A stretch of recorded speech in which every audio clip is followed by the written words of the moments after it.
What's up guys, and welcome back to the channel. I'm Joe. If you're new here, hit that subscribe button and ring the bell to keep your notifications on to keep up to date with all kinds of bodybuilding content right here on the channel. Today is the next episode in the prep series. Apologies that we've only got one this week. It's just been an absolutely mental week for me. Not just with prep, but I had auditions up in London, so there's a lot of traveling and I just wasn't able to film as much as I would have liked. So I will give you a little update on how the week has gone. I ain't gonna lie to you guys, this has been the toughest week of prep so far.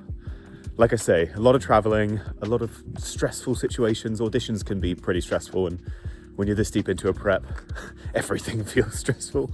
So if you have an actual real life situation that can be stressful, it's like compounded, right? But still got everything done. I didn't miss a workout, didn't miss a minute of cardio. Getting meals in was tough because it can be tough traveling, trying to get the right meals in when you don't have, your own kitchen set up and all your own food and stuff, but still managed to get it done. And as of today, hit a new low in the prep.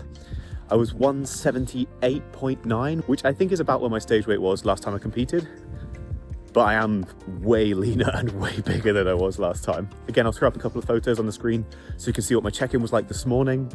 I am really happy with my look at the moment.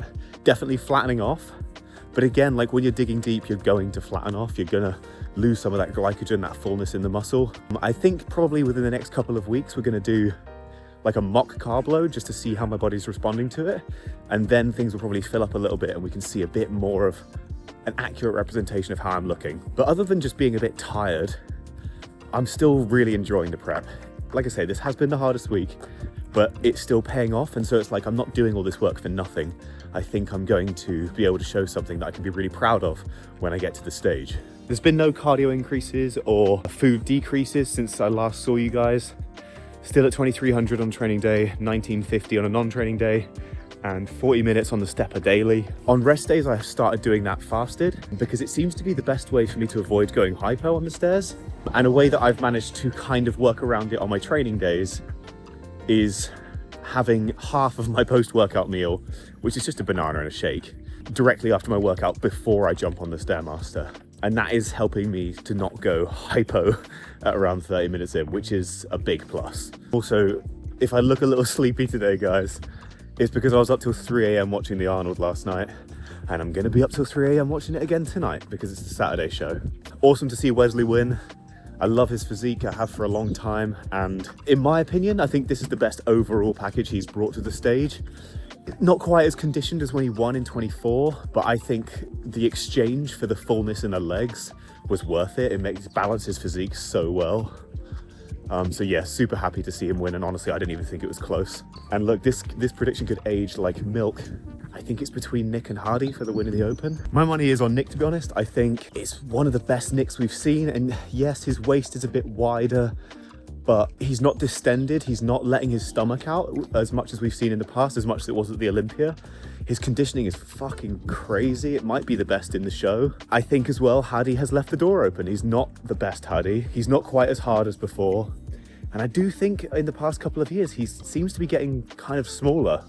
So against someone like Nick, whose mass is just ridiculous, you're giving yourself an uphill battle if you're losing size, And then with Andrew and Martin, again, they both look great, but Martin's not as sharp as he was in Prague. He looks very full. He looks bigger, which is cool. But I think for his physique, going up against these other guys who are like Andrew, structurally bigger, or like Nick and Hadi, still muscularity-wise, they are still a bit ahead of him. His ace up his sleeve has always been like ridiculous conditioning and detail, and he's not quite bringing that to this show, so I probably have him in fourth. I've done this way out of order. But then I have Andrew in third. I think his upper body looks nuts. I think his conditioning is really good. I think it's on par with the Olympia or Romania this year. But I don't know if it's just me, but like when he walked out, his quad seemed way downsized to me. The detail is really good, which could bode well, but they just seemed really flat, like particularly his outer sweeps. They just looked like way downsized from what they have been previously. That could be an age thing, He is like, I think he's in his early 40s now, so you do typically see that with guys who are going into their 40s. Or it could be a case of they've pushed for detail so much that that's the area that goes first for him. Like his upper body, I've never seen it flat. His chest, his arms, his shoulders look ridiculous. His back is looking really good. But for me personally, that disparity and balance between the upper and lower body is too much. So that's what I've got it at. I mean, this video will come out way after the Arnold, so I'm either right or I'm wrong, but we'll see. And that brings us on to what we're doing today, guys. Currently walking into the gym. I've done my fasted steps. I've had my first 2 meals. I played a bit of Ocarina of Time and walking into the gym. We are heading in for a leg day today. It's gonna be a very good day, I think. Training with Dan, a men's physique competitor who trains at the same gym as me and is competing at the same show as me, which is gonna be awesome. We've never trained together before. Very excited. We are both dying at 6 weeks out, but very excited to train with another guy that I'm competing with. Not same division, I'm doing classic, he's doing men's physique, but to be at the same show, you know, we train at the same gym, it's gonna be cool. I've never actually done that before. I've never had a training session with someone who I'm gonna be doing a show with, so that's really exciting. So I will finish off this walk and I'll see you when we get in there. Starting off the leg workout with some adductor work. If you followed me for any length of time, you know that I always like to start off my leg session with this if it's available. This machine is not super heavy, so we're looking at rep ranges from 15 to 20 here. 2 sets, really focusing on the stretch and the squeeze at the top, and then moving on to our first quad exercise.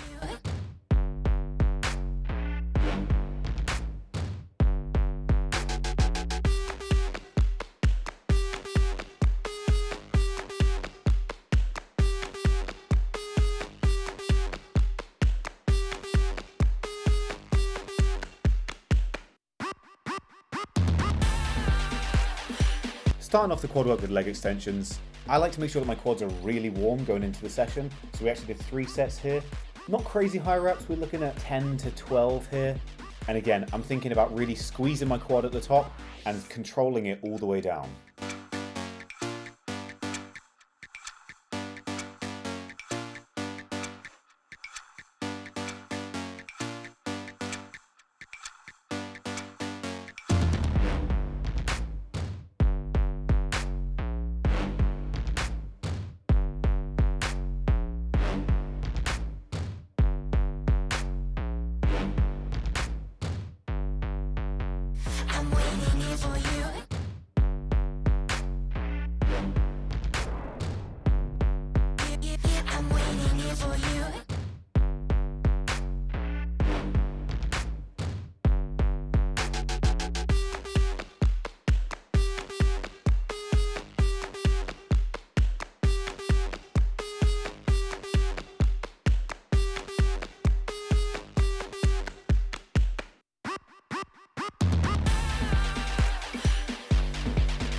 With the leg extensions down, it's time to move on to our first hamstring exercise. Starting off with the lying hamstring curl. Not a huge amount to talk about here. We did 2 sets of 10 to 12, and as with everything, we're focusing on squeezing as hard as we can at the top and controlling it all the way through the movement. If you've watched my leg videos before, you'll know that I personally don't go all the way down on this movement, but that's only because I have a history of injury on this exercise.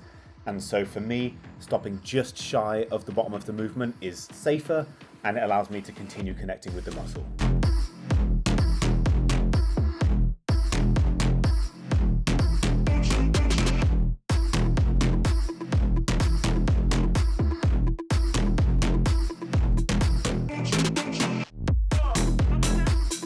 First quad compound then, we're going to go for the pendulum squat. Usually I would do the leg press here, but it was busy, and so this is what we did. This machine is so heavy, guys. So not a huge amount of weight needed to get a lot of stimulus. I think I ended up going with like a 20 and a 10 here. And again, we're going 2 sets of anything from 8 to 12.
Back to hamstrings now. We're going with the single leg standing leg curl. I love this movement because I find, although the stretch at the bottom is not crazy, the contraction at the top is wild. We went with a little higher reps here. I was aiming for between 12 to 15, but again, still just 2 sets.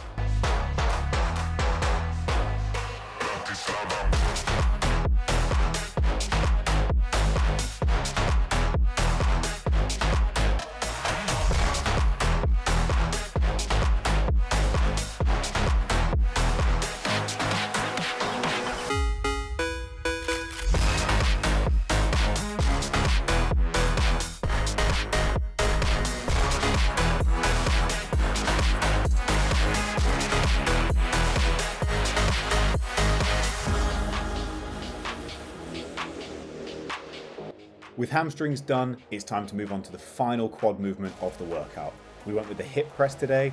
Again, I would usually squat, but as we are so close to the competition, Dan and I decided maybe let's go with something a little more stable. And so the hip press is what we landed on.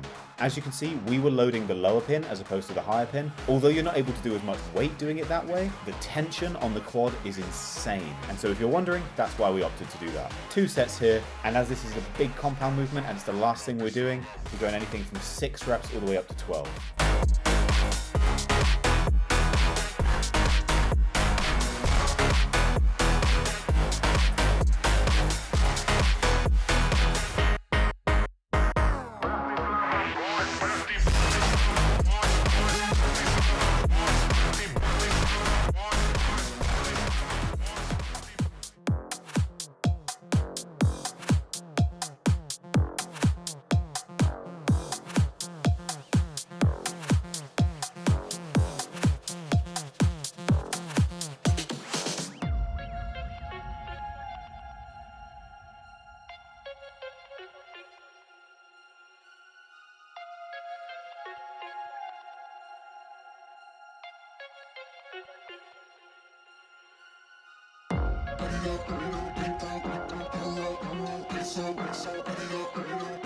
With all the big heavy stuff done then, we're going to finish off with a little bit of calves. You got to give them some love, guys. You can't ignore them, even if they're not judged on stage. I like to go pretty high rep with this, as well as using heavy weight, so we did 2 sets of around 15 to 20.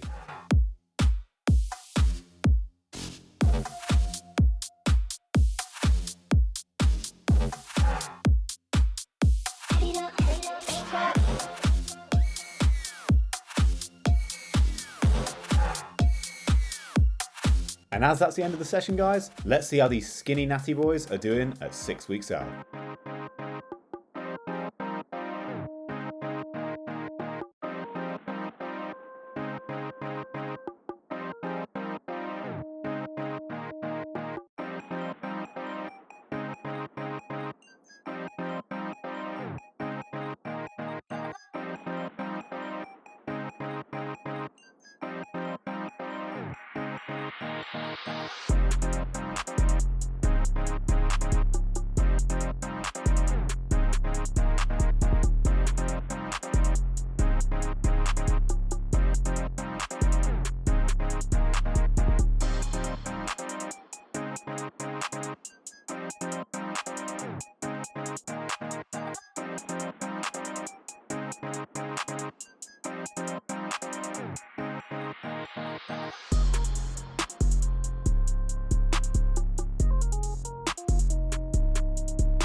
Okay guys, workout is done, came home, had a little shave.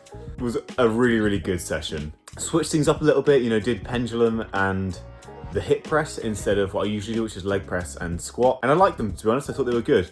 The only problem was that on my second set on the hip press, for some reason, I just had like this blinding pain in my knee at the bottom of the first rep of my second set. And for a second I was like, fuck, I've like pulled something or torn something. Something's gone wrong. So like I stopped, I got up, and I was like, oh wait, there's no pain anymore. That was weird. No bruising, no redness, nothing. It like wasn't sore to flex my quad.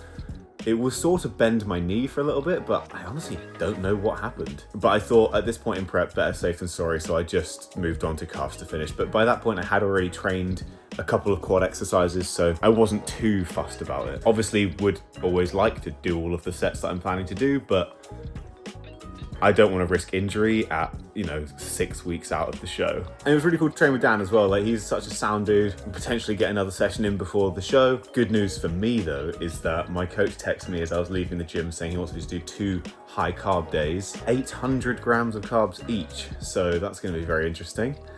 I'm not going to film them, but what I will do is, of course, I will film my actual carb load when we do it for the show in the peak week.